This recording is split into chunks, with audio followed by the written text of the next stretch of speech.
Hello, good morning. So, trade review, thanks to combine evaluation with the prop firm. Good morning. Bye. There's sun on my face. Beautiful day. Happy New Year. And today I'm going to show you how I passed combining two trades. Well, the second half of a combine. So it's now passed. Two trades. First London of the year for me. Happy New Year again. I'll show you what happened. Okay. So, yes, first two trades of the year and I passed the combine.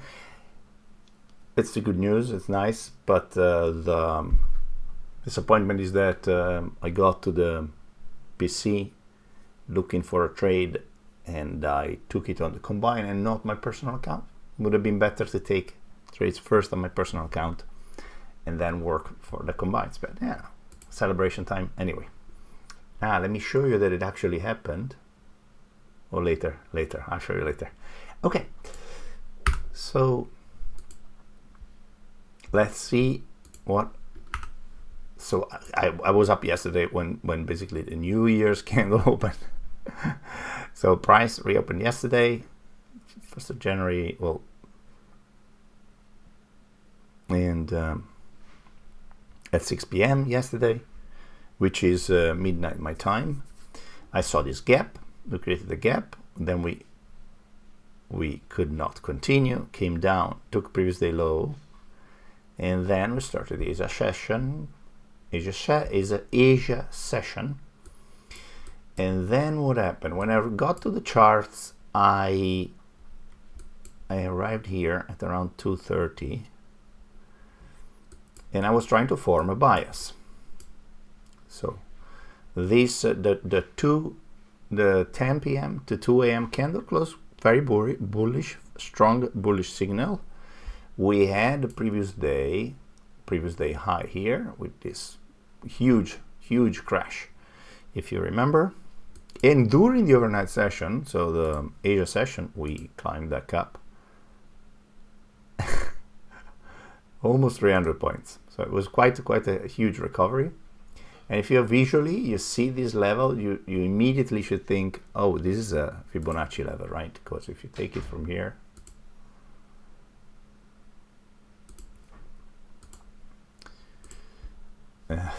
apologies for this all the times. Yeah, so if you see, when we arrive at the London session, 2 a.m., we are in an area that could be a continuation to the downside. If you look at the daily candle, right now, there's a few overlapping things. 1 second. Sorry about the glitch. Some disruption happened. What was I saying? Okay, so I was waiting. I got to the chart at this point. I was trying to understand if we would continue to the upside or the downside. So this is what I did. If you remove everything from the chart without context, yes, we just see that the previous day high, and we glitch back again. Sorry about these glitches. So it's, you can see, so it's without any indicators, previous day high, we're sort of at the OTE Fibonacci level for a continuation to the downside, and there's the New Year opening gap that could be a magnet for price. And then you start putting things into context, right? Okay, let's check the 4-hour candle. Okay, the 10 to 2 candles closed very bullish. Possibly we have a continuation. If we have a continuation, how much down will we manipulate the 2 to 6 a.m. candle before expanding, possibly retesting the previous day high? That's a question that my indicator can give help with, which is, if we think we're going to be bullish, we should hit first quintile 3 out of 4 times. We should hit this level. 50% of the time we should reach this level. And so I was looking at the time. We hit the median.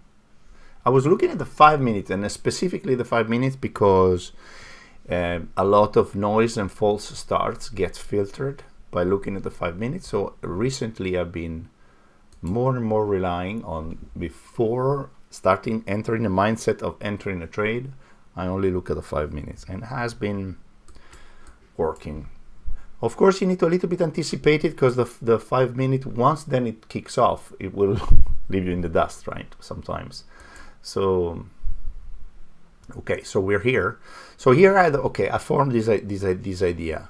Okay, if we continue to the upside, often this at 3 a.m. I want to show you this chart that I had on my Twitter account, which is, let me see if I can show you. So if you remove all the times where price, yes, let me do this. I've shown this chart before. If you remove, sorry, something kicked off on YouTube. So if you see this chart, you see that many times the low of the 2 to 6 session happens at 3, right? Many times, and then there's it doesn't always happen at 3, otherwise it will become too predictable. But there is some statistical, indication that from 3 onwards you will get the low of the session. Then basically it reverts. If it reverts, that was the thing. So you see that I was waiting for 3 a.m. So 3 a.m. we are here. What is here? If you guys know a little bit about imbalances, what is this? Well, this is an imbalance. So price took off to the downside, leaving, let's say the buy side of the curve of the price action sort of unfulfilled. So I thought, hey, if we could close above here, that's an indication that we're inverting. What time is it? It's 3 a.m. is often the time where price will leave the low of the session for the 2 to 6, and so I entered. So while price was still developing here, before it closed, I was looking at the 15 seconds on my execution chart, and I did enter. The exact price I can tell you because I had it. Let me show you.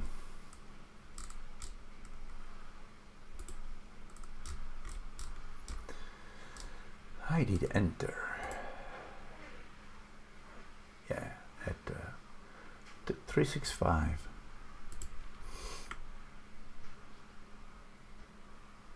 Yes, so I need to enter there. So we did the hold for like here and put the stop here. So 1.5 R. And because it was a 3 a.m. very clear 245 low, it's not exactly the right time, and activating this inversion. So then I was looking at this in 15 seconds. Cue what happened, dude. Yes, in 1 5-minute candle. I was watching this on the 15 seconds. So for me it took an eternity. Well, actually it was pretty fast. So if you look at it on 15 seconds. There you go. It was very fast. It was a rocket. So, and we can comment what was actually happening on the 15 seconds. But so that was my first trade, and then let's keep going a little bit. Okay, so then we were at 315. There's another, if you look at the chart, and you don't know, maybe the actual 2 to 6 a.m. candle is going to be a bearish candle. Then the manipulation can still happen at 330. You see in this column, 320. It can happen at 315 many times. It's the high. So we have to be flexible and not too rigid on the bias. So if I see a very strong move to the downside, for example, we close below here, maybe the session's going to be bearish. Then that was the high of the 4-hour candle. Yes, I don't have any preconception right now. And you see, we're in a band, the warning band. And this is why I was explaining it the other day. It's my indicator. You can show the warning bands, or you can change your bias. So what if I'm bearish? Yes, so maybe we think there's some kind of exhaustion here, which I don't think so, but at that time. But you see what price tells you, right? So we keep going a little bit. So we did this. Oh man, this is another inversion, right? So a strong move to the upside, and then we close below it. This becomes a so-called bearish inversion on the 5 minutes, which is it's a very relevant time frame where things will move.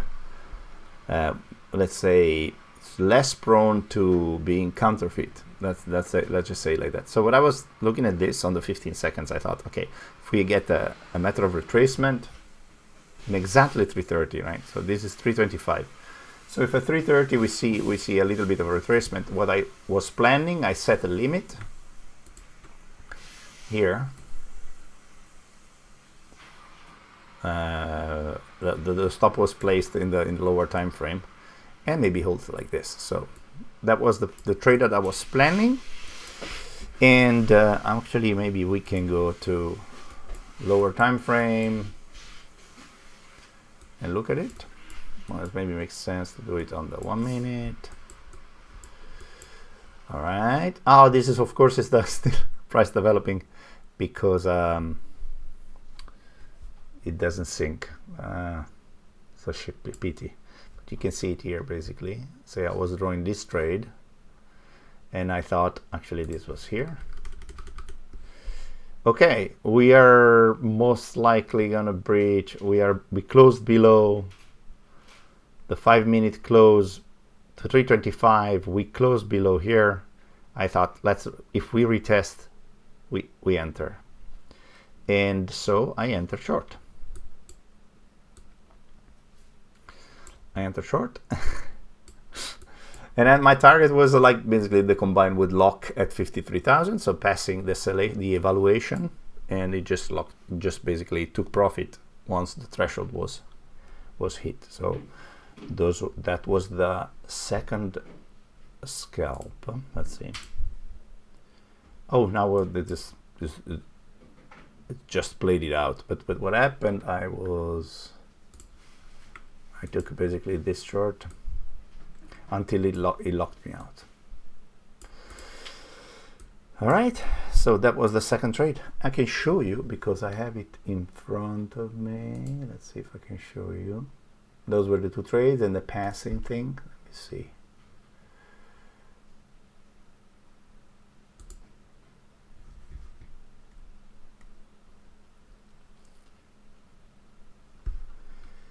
Okay, downloads. Great.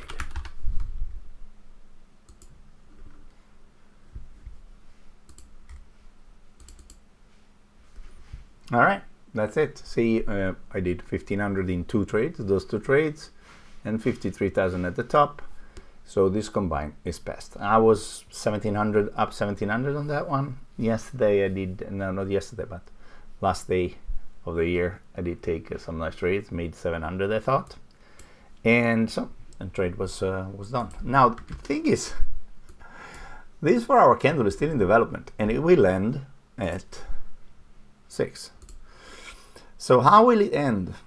Sometimes the 2 to 6 is just a consolidation candle, by the way, so you shouldn't expect that it will expand with strength in a certain direction. But I basically used the median and Q1 values without holding till the expansion targets, and that was it. That allowed me to take 2 clean trades, and our price is still developing. So actually, we're waiting for it to do something, and then if you replace it again to the bullish side.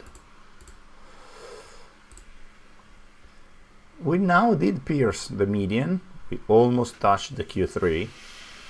and we can see if we want to make a push for previous day high, it's possible. I actually also want to show you something, which is the reason why I took the other trade was that there was something related to market structure. So apart from this inversion and this inversion, if I go back,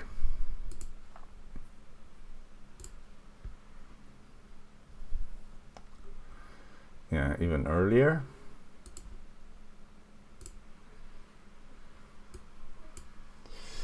remove some clutter. Okay, so as the market structure, this is what could be interesting to show you. There was this huge zone that we broke to the downside, and then what's the last up move before breaking down? It was this area, this swing. So it's what we could consider the area responsible for breaking this important level, right? And if we take that, we are also in an area that could provide resistance for price to continue to the downside. So this was highlighted by my market structure indicator.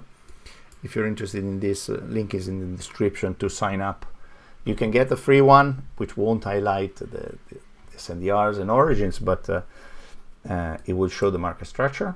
And then later, when we reach 1,000 subs, we'll unleash this one to the world. And so that was the other reason why, as we came back here, yeah, so actually I was also counting this. Like, have you heard of the famous count called SBS? As I was here, I was telling my friends, look, on the 5 minute, if we close above this candle, if we close above this bearish candle, we will have activated sequence to continue to the upside. Swing breakout sequence 1, 2, 3, 4, 5, and indeed that's what we did. That's when it works. It's beautiful. So this is also as SPS long on the 5 minutes. It means the movement on the lower time frames is going to be explosive. And you see it change color because it realizes that the SNDR has been tapped now twice. Right. Okay. Sorry about the glitches and the confusionary explanation. I hope you got something out of this.